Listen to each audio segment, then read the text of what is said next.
지난 한 주 동안 저희가 이제 특별 새벽 기도를 했죠. 하고 이제 지난 금요일 날 이렇게 은혜 나눔을 가졌는데 굉장히 좋은 시간이었던 것 같고요. 하여튼 다들 보니까 기대했던 것 이상으로 또 하나님이 제가 지난주에 특별히 베드로에게 말씀을 마치고 베드로에게 특별히 이르시되 개인적으로 깊은 데로 가서 그물레를 고기 잡으라. 그 말씀 저희가 이제 누가복음 5장 읽으면서 우리가 예배를 드리거나 큐티하거나 또 이렇게 성경 통독하거나 언제든지 이 말씀을 통해서 혹은 또 기도하는 가운데도 그 은혜 받는 내용을 통해서 누구에게 주는 말씀이요? 나에게 주시는 말씀. 그렇죠? 언제 주는 말씀? 지금 주는 말씀. 그렇죠? 구체적으로 무엇을 어떻게 하게 원하십니까? 그렇게 듣기를 사모하라고 했죠. 아멘. 예, 잘하시더라고요. 예, 그게 안 들리면 어떡하라고요? 한 번 더 물으시라고 제가 하나님께 하나님 어떻게 할까요? 묻기 겁나시나요 여러분들? 말씀하실까봐 물으시는 거예요. 그리고 하나님 반드시 말씀하십니다. 그대로 행하면 하나님 역사하십니다. 아멘. 이게 성경의 신앙생활의 기본이에요. 기본. 네, 이게 되어지면 여러분들 삶이 풀리게 되어 있습니다. 우리 여러분 그런 은혜가 오늘도 임하기를 축원하겠습니다. 미국의 이제 노예를 이렇게 부리던 시절에 조라고 하는 이름이 좋은데 조라는 노예를 둔 주인이 있어요. 주인이. 근데 이 사람이 보니까 이 조라는 노예가 굉장히 충성되고 선한 마음씨를 가져서 무척 사랑하고 아꼈다고 합니다. 그래서 어떤 일이 나중에는 이 조라는 노예지만 조랑 함께 의논하고 이렇게 했다고 합니다. 그러다 어느 날 주인이 좀 몇 명의 노예를 더 사기 위해서 함께 노예 시장에 갔대요. 누굴 데리고? 조를 데리고. 그러니까 보니까 이 노예 시장이라는 게 상품처럼 진열되어 있죠. 좀 안타까운 그런 시절이 있었습니다. 그런데 이 조가 주인이 좀 네가 잘 골라봐라. 그러니까 조라는 사람이 쭉 이렇게 한참 보더니만 어느 늙은 노예를 추천하세요. 늙은. 그 주인이 그 조에게 아니 건강하고 젊은 노예가 이토록 많은데 왜 하필이면 저 늙은 노예를 하라고 너 말하는 거니? 이렇게 거절했대요. 그러니까 조라는 사람이 계속 다시 주인에게 저 늙은 노예를 하자고 주인이. 그래가지고 주인이 워낙 조를 아끼니까 뭐 뜻이 있겠지 해가지고 하는 수 없이 그 늙은 노예를 샀다고 합니다. 그 집에 같이 왔대요. 자, 집에 온 조가 그 늙은 노예를 집으로 데려오더니만 정성껏 이렇게 돌보는 모습을 보게 된대. 너무 열심히 돌보는 모습을 본 이 주인이 저 늙은 노인이 이제 보니까 이 조의 아버지구나 이렇게 생각하고 물어봤대요. 조, 이 늙은 노예가 너의 아버지였구나 이렇게 물어봤대요. 그러니까 조가 좀 망설이다가 입을 열었답니다. 이렇게 얘기했대요. 아닙니다 주인님. 그 다음에 말도 중요해요. 그는 제 아버지가 아니라 저의 원수입니다. 원수라는 거예요. 사실은 그가 어릴 때 저를 유괴해서 이 노예시장에 팔아서 제가 노예가 된 겁니다. 이렇게 얘기했대요. 주인이 아주 놀란 표정으로 다시 물어봤대요. 그렇다면 어째서 너는 너의 원수를 마치 아버지처럼 이렇게 섬기고 돌보는 거냐? 이렇게 물어봤대요. 그러자 조가 이렇게 얘기했답니다. 맞습니다 주인님. 그는 저를 노예로 팔아버린 원수입니다. 저는 그를 보는 순간 피가 거꾸로 솟는 것 같은 분노에 어찌할 바를 몰랐었습니다. 근데 그 순간 저에게 작은 음성이 들렸습니다. 내 원수를 사랑하라. 내 원수가 줄이거든 먹이고 목이 마르거든 마시우라. 이런 말씀이 저에게 들렸습니다. 저는 하나님의 사랑을 경험한 크리스찬입니다. 그래서 그 하나님의 말씀을 거부할 수 없었습니다. 그렇게 대답을 했다고 합니다. 네, 이 조라는 사람이 자기를 납치해서 노예로 팔았고 그것 때문에 인생이 흉들채 망가졌지만 그러나 하나님께서 그 순간에 내 원수를 사랑하라. 이런 경우는 거의 재수 없는 거죠. 이런 말씀 떠오르지 말아야 되는데 여러분 그래도 못 묻는 거죠. 혹시 하나님 혹시 누구 사랑하라고 할까 봐 그렇죠. 네. 우리가 보통 은혜 받았다 이렇게 그런 말들 많이 하는데 여러분 우리가 정말 은혜 받은 증거가 뭘까요, 여러분들? 은혜 받는다고 해서 이렇게 자랑하고 말 이렇게 하는 게 아니에요, 여러분들. 사실은 진정한 은혜는 내 죄를 깨닫는 은혜입니다. 기독교 우리 복음의 은혜가 뭐예요, 여러분들? 죄인을 사랑하시고 용서하시고 구원하시는 하나님의 은혜입니다. 아멘. 그런 이 은혜를 정말 깨달으면 반드시 죄인인 걸 알아야 돼요. 왜 은혜를 몰라요? 죄인임을 못 깨닫기 때문에 은혜를 모르는 거예요.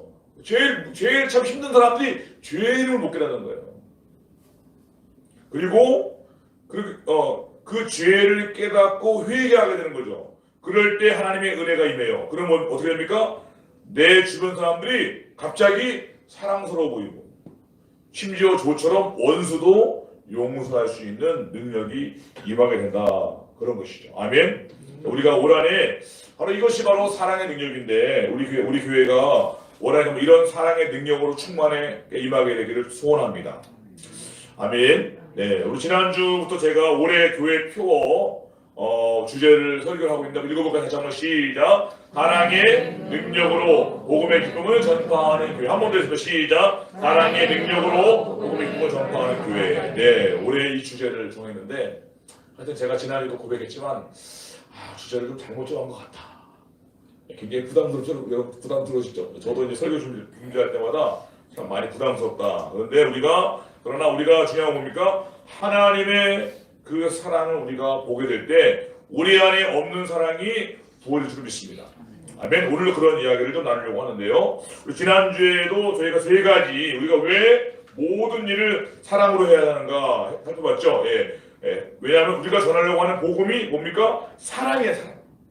하나님이 당신을 사랑하십니다. 이 사랑을 전하기 때문에 사랑의 메시지를 우리가 다르게 전할 수 없죠. 두 번째는 예수님이 우리에게 주신 계명이 뭐예요? 새로운 계명이 서로 사랑하라. 교회는 일 잘하는 것도 중요하지만 사랑해야 돼. 아멘. 그리고 세 번째는 결정적으로 사랑이 없으면 아무것도 아니다. 방언을 말하든 무슨 물질로 뭘 하든 내 몸을 불편을 내어주든 간에 그 사랑이 없으면 아무것도 아닌 카운트가 안 된 거예요. 저희가 이런 것들을 좀 생각해 봤고요. 여러분 항상 기억하시길 축원하겠습니다. 오늘부터 저희가 이제 사랑장이라고 부르는 원래는 이제 고린도전서 13장을 제가 좀 보려고 했는데 구체적으로 어떻게 살할 것인가. 제가 이제 준비하다가 사실 우리가 중요한 주제일수록 빨리 어떤 강론에 어떻게 하라 이것도 중요하지만 사실은 왜 이것이 중요한가 그 필요성을 더 아는 것이 좀 필요할 것 같아가지고 오늘 다시 한번 저희가 이 신약성경에서 고린도전서 13장과 함께 또 하나 사랑장이라고 부르는 게 뭐냐면 바로 오늘 읽은 요한일서입니다. 물론 요한일서에는 이렇게 빛 가운데 하는 사람도 있지만 이 요한일서가 사랑에 대한 이야기예요.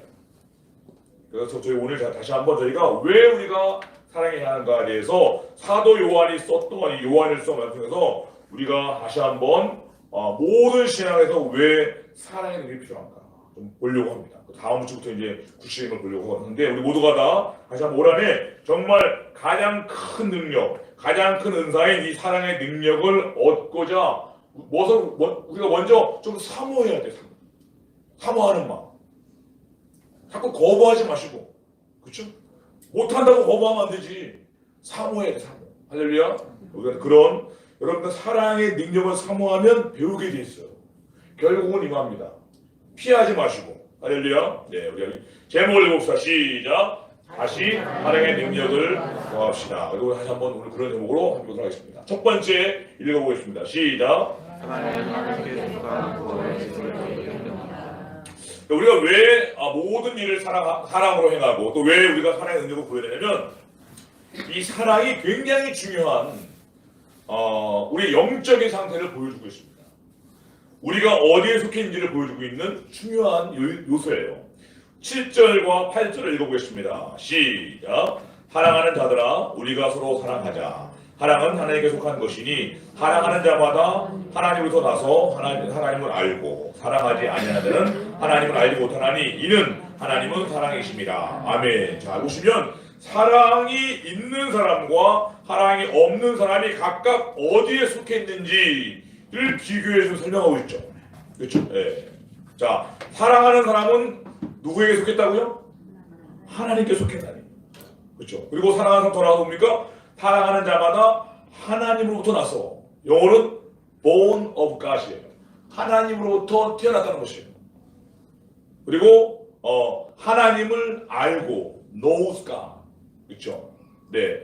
사랑하는 사람은 하나님께 속하는 사람이고 하나님으로부터 태어났고 하나님을 잘 아는 사람이다. 여기서 여러분들 잘 아시는 안다라는 것은 우리 성경에서 안다는 것은 지적인 안이 아니라 인격적인 깊은 알을 말하죠. 심지어 예수님께서 영생은 유일하신 하나님과 그의 보내신 자를 아는 것이라. 그 아는 게 뭐예요? 인격적인 알을 말하는 거예요. 뭐 조금 비슷한 표현으로 부부간에 서로 안다라는 뜻이라고도 하죠, 여러분들. 지금 뭐예요? 사랑하는 사람이 하나님을 인격적으로 깊이 아는 사람이라는 것입니다. 반면에 그러면 뭐예요? 사랑하지 않은 사람은 어떤 사람입니까? 반대죠. 네. 8절 보니까 사랑하지 않은 자는 또라도 하나님을 알지 못하나니. 네, 하나님을 알지 못한다는 거죠. 지식적으로는 알 수 있을지 모르겠어요. 하나님이 있겠지, 그게 아니에요. 하나님이 어떤 분인지 그리고 하나님과의 친밀한 깊은 알미 없다는 것이죠. 왜냐하면 근본적으로 하나님은 어떤 분이죠? 하나님은 사랑이십니다. 우리 9절 읽었지만 하나님은 죄인된 우리의 죄를 대속하기 위해서 우리를 죄와 저주와 심판에서 구원하기 위해서 그 죄의 대가를 지불하기 위해서 심지어 자기 친아들까지 십자가의 화목제물로 제물로 내오시기까지 우리를 그렇게 사랑하십니다. 그래서 8절에도 보면 여러분들 하나님 우리가 이 사도 요한이 하나님을 소개할 때 하나님 정말 사랑이 많으신 분이다 이렇게 표현 안 했어요. 왜? 그 표현이 너무 부족한 거예요. 하나님 사랑이 많으시죠? 근데 그걸로 부족해. 왜? 하나님은 사랑이십니다. 하나님은 그냥 사랑이신 거예요. 사랑이 많은 걸로는 표현이 안 되는 거예요. 즉 하나님은 사랑 그 자체이기 때문에 사랑을 빼고는 하나님에 대해서 그 어떤 것도 설명하거나 이해할 수가 없다는 것입니다. 심지어 구약에 나오는 하나님의 공의와 심판도 하나님 결국은 그 아들을 십자가에 내어주실 분이 행하신 거였어요. 그거를 모르면 이해가 안 되죠. 그 구약의 우리 어제 장로님 간증분 요새 성경 공부도 하셨는데 은혜를 많이 받으십니다. 하나님 정말 성경을 안 읽어서 그렇지 하나님께 범죄하는데도 철두철미하게 심판하시는 걸 요새 느끼신대. 그래요, 여러분들. 우리 어떤 분들은 하나님 무서운지도 몰라. 그런데 그 하나님이 그런 하나님이 뭐예요? 나중에는 그 진노를 누구에게 쏟아부어요? 자기 아들에게 쏟아부으시잖아요. 그러니 하나님이 뭐예요? 정말 사랑이 크신 분이라는 거예요. 하나님 사랑 그 자체인 것이죠. 아멘. 그런데 이런 하나님을 내가 알고 믿는데 사랑의 마음이 안 생긴다? 하나님이 없다? 그럴 수 없다는 것입니다. 사랑의 하나님을 제대로 알고 믿으면 반드시 사랑이 묻게 돼 있어. 우리에게도 없는 나에게도. 할렐루야. 그리고 저절로 사랑이 흘러나오게 되어 있습니다. 반대로 내가 아무리 믿음이 있다고 해도 형제를 사랑하는 사랑의 마음이 없다면 하나님을 모르는 것이에요. 그런 사랑이 없는 신앙은 당연히 뭡니까? 아직 하나님을 모른 채 그냥 내 열심, 내 종교 행위일 뿐입니다.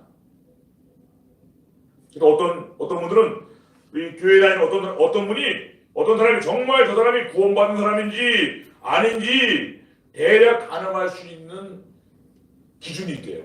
뭐 100%는 아니지만 어떻게 가늠하냐?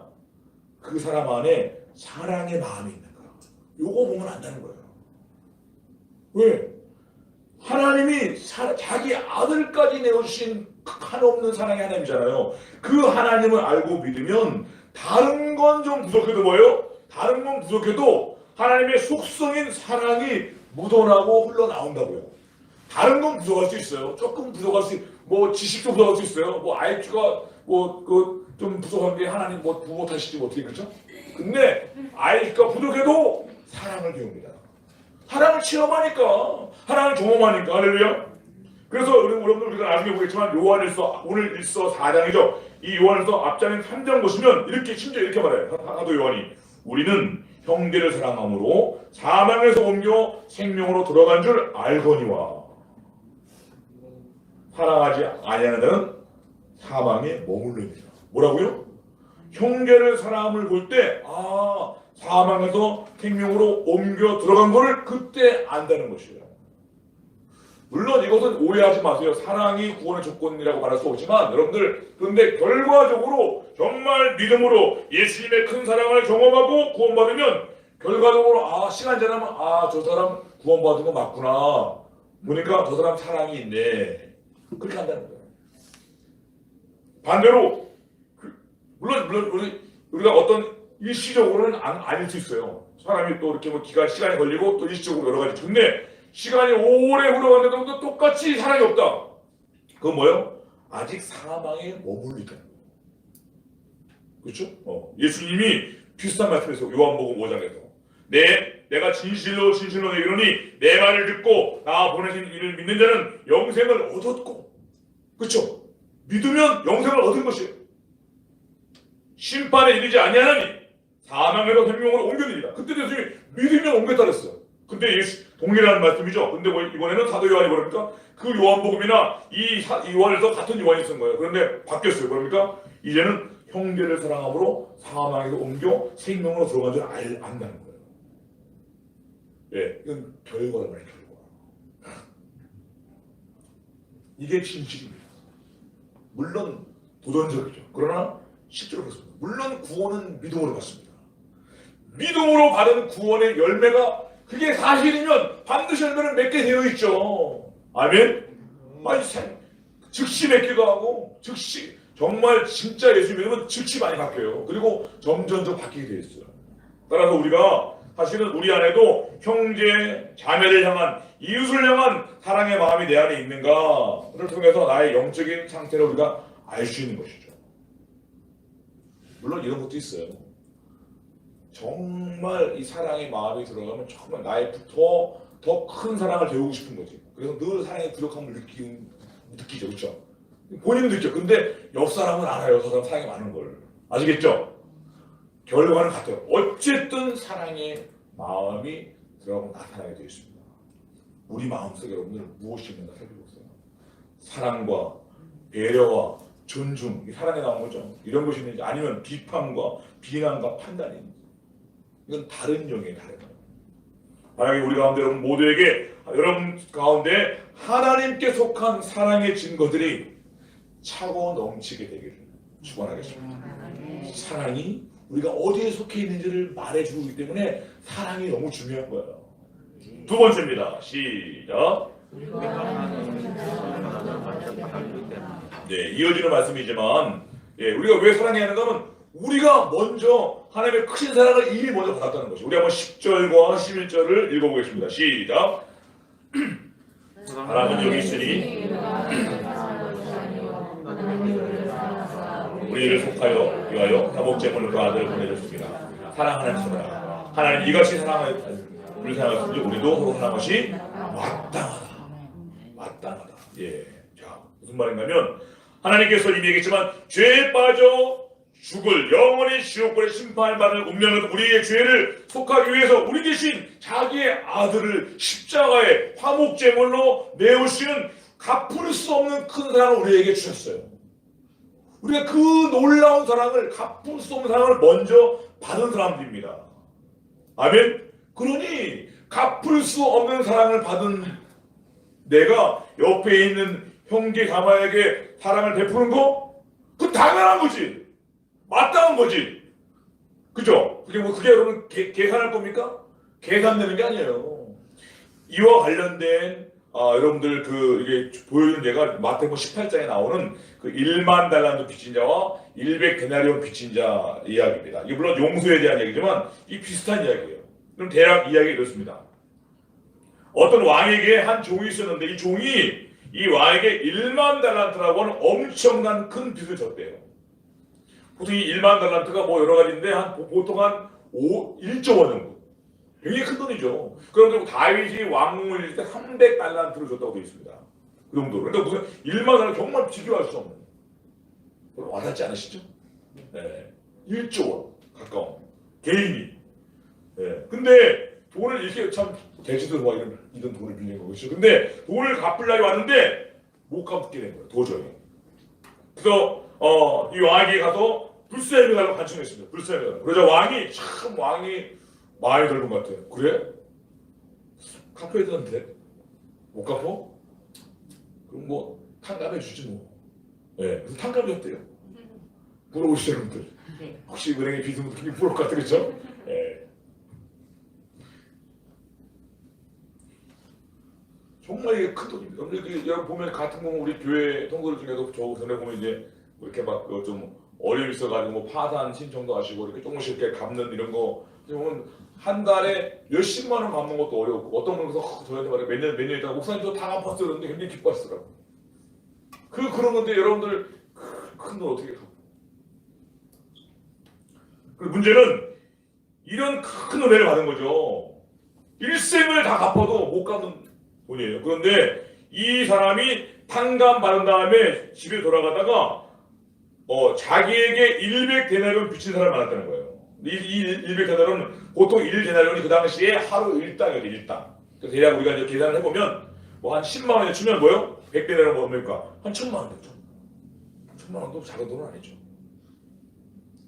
근데 문제는 뭐요? 이 사람도 갚을 수 없는 거예요.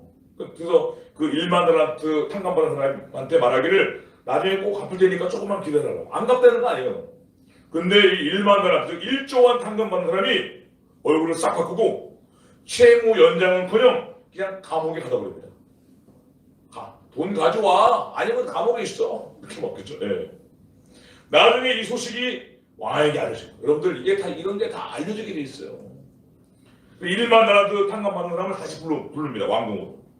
진노하면서 내가 너가 갚을 수 없는 1만 달란트를 불사해 달라고 내가 탕감해 줬는데 그런 은혜를 생각한다면 당연히 너에게 100데나리온 빚진 자에게 당연히 호의를 베푸는 것이 당연하지 않냐. 그런데 그렇지 않았다는 거예요. 이걸 책망하면서 너도 감옥에 가라.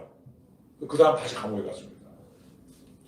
네, 이 이야기를 원래 예수님께서 용서에 대한 이야기를 할 때 나쁜 사례, 실패 사례로 알려준 것이지만 사실은 오늘 설교 주제인 형제 사랑에 대한 또 동의할 수 있거든요. 왜냐하면 용서가 사랑의 액션이지 않습니까? 그럼 1조 원 탕감받은 사람이 어떻게 자기에게 1천만 원 빚진 사람 채무 연장도 안 해줄까 여러분들? 저 같으면 1천만 원 그거 나중에 해가지고 일단 우리 집에 와서 피자 파티 하자고. 그럴 거 아니죠? 지금 1천만 원이 보입니까? 네. 마찬가지로 우리가 정말로 내가 하나님의 용서와 사랑을 체험하게 되면요, 사실은 다른 사람에 대해서도 기꺼이 용서가 되고 기꺼이 여러분들 인내가 됩니다. 저절로 이건 노력하는 게 아니에요. 제가 예전에 가끔 그래서 제가 개인적으로 좀 미안한데 제가 대학 때 예수님 영접하고 정말 신앙생활 열심히 제가 대학 2학년 때 예수님 교회잖아요. 그 전까지 저도 뭐 맨날 저는 다른 주님을 섬겼어요. 다른 주님을 많이 못 마셨어요. 그 당시에는. 근데 하여튼 뭐 좀 안 좋은 생각을 많이 했는데 제가 이 대학 2학년 때 예수님 믿고 나서 정말 저는 정말 기뻤어요. 나도 처음으로 구원의 확신을 얻게 되고 그때부터 인생이 바뀌었어요. 사실은. 정말 열심히 신앙생활 훈련받았어요. 학교에서도. 근데 집에 있는 제 여동생이 있어요. 뭐 실명은 거론하지 않겠습니다. 누군지 아시겠지만. 근데 그 친구는 원래 중학교 때도 그 친구는 이미 방언받았다. 나는 그때까지 방언도 못 받았고 나는 신앙생활을 잘 몰랐어요. 사실은. 굉장히 열심히 교회 생활. 근데 대학 가도 내가 약간 이상해지더라고. 나랑 비슷해지는 거라 보니까. 근데 나는 정말 뜨거워. 근데 보니까 이해가 안 되는 거야. 방언도 하잖아 쟤는. 얘들 연애도 체험하고. 왜 저렇게 살지? 이 판단의 마음이 드는데 난 이해가 안 돼. 마음에 이게 인정이 안 돼. 용서가 안 되더라고. 근데 어느 날 그런 마음 굉장히 불편하더라고. 교만하니까 내 마음이. 근데 어느 날 제가 사람 여러분들 죄를 또 죄를 짓죠. 그래서 제가 또 죄를 짓고 넘어지는 그런 일이 있어요. 나는 예수 믿으면 용서받으면 잘 살 줄 알았어요. 근데 내 안에 용서받은 죄를 또 짓는 날을 알게 됐어요. 하나님이 용서해 주시는 것을 이론적으로 믿어져. 알게. 근데 나는 내가 용서가 안 되더라고. 이럴 수가 있냐. 그리고 너무 창피하겠다. 기도하는데 하나님께서 제 마음에 환상 가운데 예수님께서 십자가에 달려 계신 모습이 보여주십니다. 두 팔을 벌리고 예수님이 십자가에 왜 달려주셨어요? 나의 죄를 대신해 죽으신 거잖아요. 그래서 예수님이 십자가에 죽으신 것이 사실은 지금 내가 지었던 이 죄를 위해서 예수님 죽으셨구나. 내가 또 예수님을 십자가에 못 박은 사람이구나. 근데 예수님이 나를 위해서 기꺼이 다시 십자가에 죽으셨구나. 이걸 깨닫고 그 은혜와 그 용서의 사랑이 제가 체험됐습니다. 정말 감동. 드디어 내가 마음에 안 들어 내가 용서가 되어졌어요. 예수님이 날 용서 안 되는데 내가 뭐라고 날 용서 안 해, 그렇죠? 네. 그러니까 그러고 나서 이제 문을 열고 밖에 나갔는데 아까 그 여동생이 보이더라고요. 근데 다르게 보이더라고요. 괜찮아 보이더라고요. 약간 사랑스러워 보이기도 하고. 네. 중요한 건 제가 노력한 게 아니라는 거예요. 노력하는 게 아닙니다. 사랑이 되어집니다. 용서받은 사람은 용서가 되어집니다. 아멘. 그럼 만약 여러분 가운데 형제 자매에 대해서 너그럽지 않고 용서가 안 되는 분들은 둘 중에 하나예요. 첫 번째는 솔직히 내가 아직 그런 용서를 받은 체험이 없는 거지. 그러면 그럴 수 있어요. 내가 아직 구원받은 체험이 없는 거예요. 교회 다니면 그럴 수 있습니다. 네. 그러니까 나도 못 받으면 어떻게 나눠줘? 내가 체험 없으니까. 네. 내가 구원받으면, 내가 용서받으면 저절로 사랑이 베풀어집니다. 두 번째는 이 경우는 괜찮아요. 첫 번째는 괜찮은데 두 번째는 뭡니까? 자기는 실제적으로 말로 나는 용서와 사랑을 받았다고 확신하고 나는 구원받았다는. 그런데 다른 사람에 대해서는 전혀 용서와 사랑을 베풀지 않아. 이런 사람은 악한 사람입니다. 그게 사실이에요. 정말 내가 용서를 정말 처음 했어. 근데 난 다른 사람 절대 난 저런 사람 용서 못해? 그거는 악한 거예요. 그 사람은 이전의 죄에 더한 더 악한 죄를 추구한 거예요. 바로 이 1만 달란트 빚지고 나서 탕감만 당하면서 100대 내려온 그 빚진 사람을 용서하는 똑같은 거예요. 우리가 스스로를 점검해 보셔야 됩니다. 만약에 내 마음속에 아직도 다른 사람에 대해서 또 교회도 형제 자매에 대해서 사랑하는 마음이 안 생기고 늘 판단과 정죄의 마음이 너무 강하다. 왜 그런지 점검해 보셔야 됩니다. 둘 중에 하나는 거예요. 만약에 첫 번째 이유, 만약에 스스로 내가 돌아보니까 나 역시 사실은 내가 자체가 하나님 완전한 사랑과 용서에 대한 확신, 이 구원의 확신이 없는 것 같다. 그렇죠? 이런 결론이 나오면 여러분들, 그런 분들은 좀 이렇게 모든 걸 내려놓고 진지하게 신앙 상담을 받으시고 구원의 확신을 돕는 이 성경 공부를 하셔야 됩니다. 혹시 그런 분 있으면 저한테 개인적으로 문자 주시면 제가 익명으로 도와드릴게요. 익명으로. 근데 요새 아시죠? 익명으로. 모르게. 이거 개인적으로 체면이 있습니까? 익명으로. 그런 여러분들 모르는 건 괜찮아요. 인정하고 배우면 됩니다. 모르는 게 뭐가 창피해, 그죠? 모르는 건 창피하다, 여러분들. 배우면 되지. 그죠? 다시 말해, 익명으로 제가 도와드릴 수 있어요. 문자 만났어요. 제가 정말 비밀리에 만나서 모처에서 만나서 할 수 있어요, 여러분들. 네. 그러나 여러분들 하나님과 체험 바뀌거든요.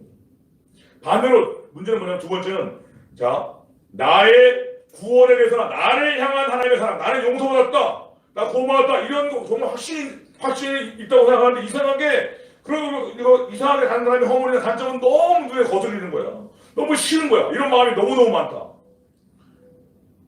이런 경우는 영적으로 심각한 교만병이 들어요. 이건 병들은 거예요.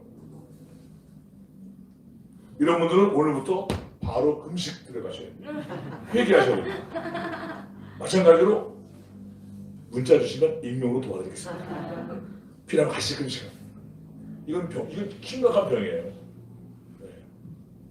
어떤 목사님이 오스왈드 챔버스라는 분이 쓴 주님은 나의 최고봉이라고 하는 책을 읽다가 깜짝 놀랄 만한 구절을 읽게 되었다고 하는 글을 읽었어요. 그분의 고백이 이렇게 되어 있습니다.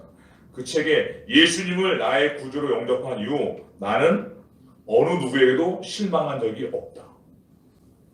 예수를 만난 다음에 그 누구에게도 실망한 적이 없다는 거예요. 이 목사님이 글을 읽고 이게 무슨 말이나 되냐? 아니 사람을 만나면 분노도 하고 불평도 하고 그런 거 어떻게 누구한테도 실망한 적이 없는가? 네. 어떻게 이럴 수가 있겠단 말인가. 도대체 이 오스왈드 챔버스는 얼마나 믿음이 훌륭하게 실망한 적도 없을까 하고 그 다음을 읽었는데 더 놀라운 고백이 됐답니다. 책에 있는 내용이 이렇답니다. 십자가에서 내가 얼마나 큰 죄인인지 알았습니다. 그 후로 나는 어떤 누구도 비판은커녕 실망한 자격도 없는 죄인임을 깨달았습니다. 뭐라고요? 십자가에 못 박힌 예수를 죽인 자가 나고 내가 얼마나 죄인 중에 내가 제일 괴수다. 바울이 말한 것처럼 그렇죠? 네. 그런 죄인 중에 괴수인데 이런 나를 위해서 예수님이 십자가에 죽으시고 이런 나를 용서하고 사랑해 주신 것을 깨달았다는 거예요. 그 체험을 한 다음에는 어떤 누구도 비판은커녕 실망할 자격도 없다는 거예요. 내가 무슨 자격으로 실망을 해? 주제 파악이 안 된 거지. 좀 많이 찔리더라고요. 이 말씀. 네. 우리가 예수님의 십자가를 통해서 내가 얼마나 큰 죄인이었고 나야말로 얼마나 큰 은혜를 받은 사람인가 그를 깨달은 사람은 절대로 다른 사람을 향해서 너에게 실망했어 너 이런 사람이 몰랐어 이렇게 말 못한다는 거예요. 주제 파악이 되면 못하는 거지. 주제 파악이 안 돼야 할 수 있는 말이에요. 그거는. 그리고 주제 파악이 되려면 하면서도 걸리지 마음에. 근데 사실 이 마음이 진짜 하나님을 만난 사람, 하나님의 사랑을 체험한 사람의 마음입니다.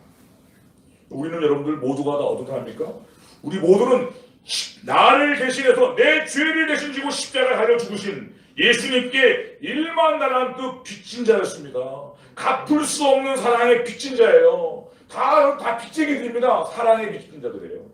그러니 뭐예요? 우리가 갚을 빚은 딱 하나입니다. 뭡니다? 사랑의 빚을 갚아야 돼요. 그 사랑의 빚 외에는 아무것도 주지 말아요. 그렇죠? 네. 왜 우리에게 먼저 사랑을 줬어요?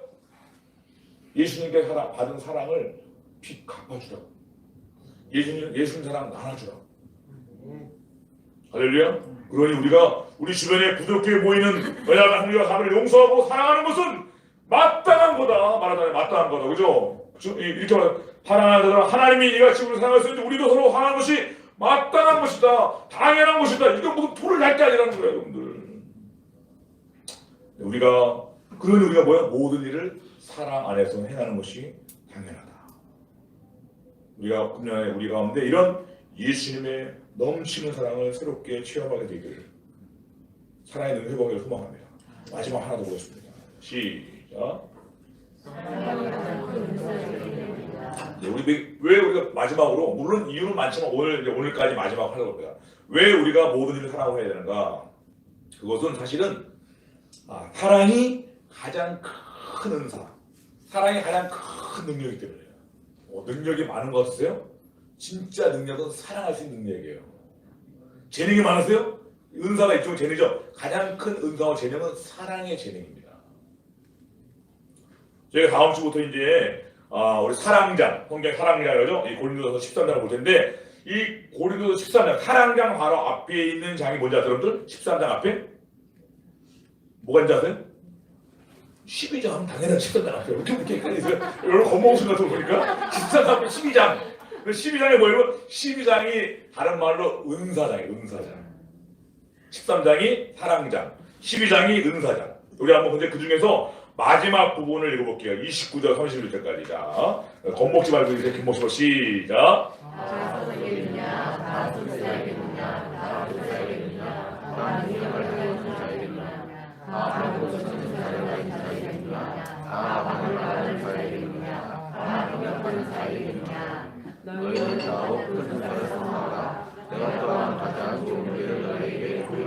아멘. 자, 이 12장이 은사에 대한 이야기인데 바울이 이 12장부터 여러 가지 은사를 받는 이 은사가 다 사모하라고 말합니다. 좋다고 말해요. 근데 맨 마지막 가서 근데 뭐라고 말하냐면 자꾸 다 사도해야겠냐, 다 선지해야겠냐, 다 교사해야겠냐, 다 능력해야겠냐, 다 병고시 다 그러겠냐, 다 그러겠냐 하죠. 계속 반복하죠. 왜 이런 말을 다 했을까 여러분들? 자, 그 앞에 때문에 사실은 고린도서 전체가 배경일 겁니다. 이 고린도 교회는요, 성도들이 여러 가지 성령 은사를 받은 사람들이에요. 고린도 교회 때문에 성령 은사가 많이 우리에게 드러나는 것입니다. 근데 문제는 뭐냐면 이 사람들이 각자 자기가 받은 선물로 주신 은사죠. 성령 은사를 자기가 받은 게 최고라고 주장하면서 분쟁과 싸움이 일어나는 거예요. 이 교회가. 바울이 그들의 잘못된 신앙을 올바로 받아 잡아주면서 이렇게 설명하는 게 고린도전서인데, 그러면서 맨 마지막에 가서 뭐냐면 이 맨 마지막 결론에서 뭐예요? 은사는 결코 높고 낮은 우열이 있거나 또 모두가 다 똑같은 은사를 받는 게 아니라는 것이에요. 그래서 다 똑같은 은사를 받게 이렇게 말하는 거예요. 그런 거 아니라는 거예요. 그러면서 바울이 맨 마지막에 가서 여전히 아직도 내가 받은 은사가 최고 아닐까라고 주장하는 사람들에게 마지막으로 정말 최고의 은사를 받고 싶으냐? 알았어. 알려줄게. 그게 뭐예요? 그게 13장 사랑이에요. 사랑. 그래서 뭐예요? 더욱 큰 은사를 사모하라. 내가 또한 가장 좋은 일 너희에게 보이라. 하면서 뭐예요? 예. 사랑은 오래 참고 사랑은 온유하며. 이 이야기를 하는 거죠. 최고 은사를 받고 싶다고 하니까.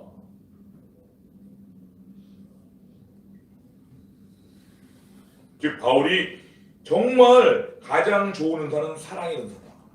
이 사랑의 가장 큰 은사를 사모하라고 이제 권면하는 것이죠. 네. 그리고 오히려 우리 지난주에 했지만 사랑이 없으면 너희들 아까 막 자기들이 잘했는데 여기 지난주에 똑같은 거예요. 지난주에 나왔던 13장 1절에 3절 내용이 뭐냐면 바로 12장 가서 이들이 싸웠던 내용이에요. 방언의 은사 있다고, 예언의 은사 있다고, 지식의 은사 있다고, 능력을 행한다고, 산을 옮길 만한 믿음이 있다고, 구제하는 은사, 헌신의 은사, 봉사한다고. 그런 은사가 있어도 사랑 없으면 아무것도 아니다. 우리는 꽹가리다. 아무 유익이 없다. 그렇죠? 앞에서 다 인정해주고 근데 사랑 없으면 다 말짱황이라는 거예요. 아무것도 아니라는 거예요. 그리고 나서 이제 바울이 진짜 가장 최고의 은사를 꼭 받아야 한다. 이거 없으면 그 은사는 차라리 없는 게 낫다는 거예요. 즉 모든 은사 위에 사랑의 은사가 밑바탕에 깔려 있어야 된다. 그러니 그 어떤 은사보다도 지금 너희들 어떤 은사가 있는지 모르지만 그거 내려놓고 먼저 사랑의 최고의 사랑의 은사를 먼저 구하라는 거예요. 그거 받고 와서 말하자는 거예요.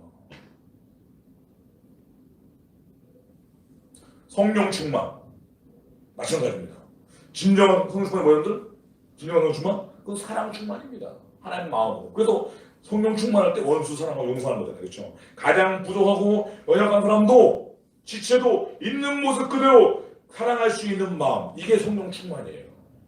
또 나와 은사와 진행이 하나도 내 편, 네 편 가리지 않고 모두를 하나로 연합하는 그 사랑의 마음이 가득한 것, 그것이 성령 충만한 마음입니다. 아멘. 그럼 반대로 아무리 성령의 능력과 충만을 외쳐도 사랑이 없으면 그건 변질된 자기 욕심과 자랑일 뿐이에요. 의외로 오히려 의심해봐야 됩니다.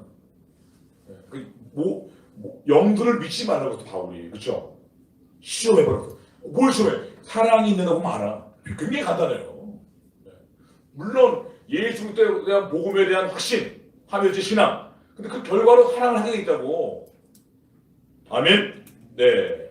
우리 그런 면에서 이제 2021년 새해를 맞았는데 이번에 큰 기대를 가지고 시작했습니다. 너무너무 기대가 되는데 여러분들 중요한 건요, 우리가 앞으로 오늘도 우리가 이제 회의도 하고 하는데 많은 사역들을 준비하고 실행하지만 우리가 우리 한 해 교회에서 개인적으로나 사용하면서 지켜야 할 절대 대원칙 무엇입니까? 따라서 모든 일을 사랑 안에서 행해야 합니다. 아멘. 정말 그러려면 뭐가 필요해요? 반드시 사랑의 은사를 받으셔야 됩니다.